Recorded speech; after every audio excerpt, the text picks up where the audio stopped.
Good morning, March the 18th, 2022 Bulletin. We've got some inflation data coming up for the UK, so we have to be careful. If you're in profit, maybe exit, because this is going to cause a lot of bouncing around. So be careful of the pound. And we've got inflation data for CAD as well, so just bear in mind that's coming up, and it could probably cause a lot of volatility. Pound is strongest.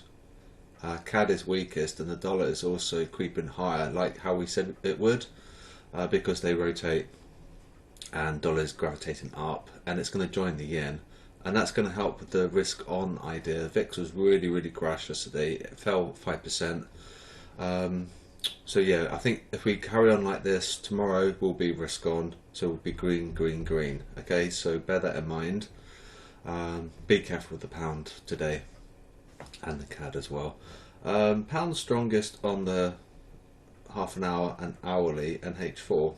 So what's happening is that the retail guys are shorting it ahead of this data. Whether or not they're going to be right, they could be, because apparently the data is supposed to be quite bad, and it's going to be the worst inflation reading for many decades. So be careful. Dollar is still strong, but you note that it's actually weakening now, and that's to do with the sentiment. So that's that. Okay, so watch for the dollar. We were saying that the dollar is going to be on holiday now. It's caused a lot of destruction and damage, and it's just going to rest because it's done its job, and it's caused a lot of destruction, and so it's just taking it a little bit easier. Yeah, watch the yen as well. So the yen is strengthening a little bit here, you see in the small time frames. There's pound. Dollar was weakest, but now CAD's taken over, because it's constantly fluctuating the bubbles. Okay, so they're having a little battle. So be careful of the dollar CAD, and also be careful of any bubbles that are in close proximity. The euro kiwi would be difficult, for example. And there's the calendar. So yeah, that's all that needs to be said about that. Just keep an eye on that. Be careful if you've got exposure to Canadian dollars, because this is going to bounce around as well. There's the buy on the S&P, and this is going to be a potential sell, but it all depends on what the crowd do. If they long it, will come down. If they short it, will go up. It looks like they're probably going to short it, but they'll look left for support. So keep an eye on these wicks.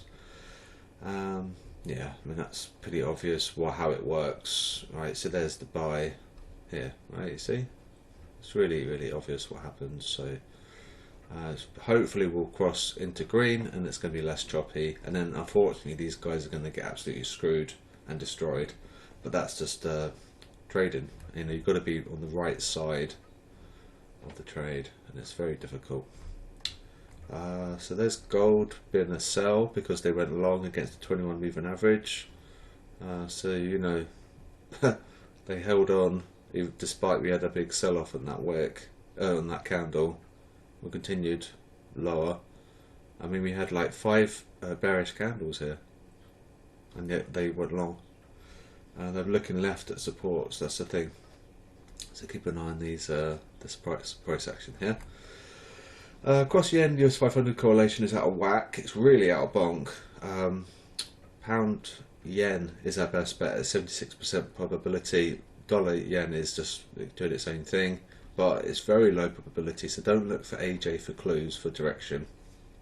That's just going to do, it's just going to unwind from its correlation with the S&P.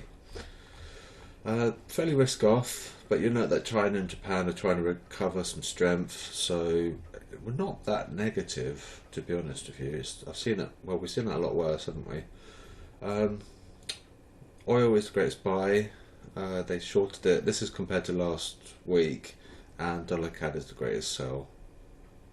And you would have seen my analysis in the technical channel about dollar CAD as well, and how we flipped over the 50%, and that was the good short. So and it hit MR1 as well, so that would have been your stop loss. So how are we looking? Pound USD and Euro USD are the largest movers. However, we want the sales to match, and so there's a little bit of match, but there's also quite a lot of mismatch. See red and green, for example. Green and green for AJ, and green green for UJ, EJ and GJ.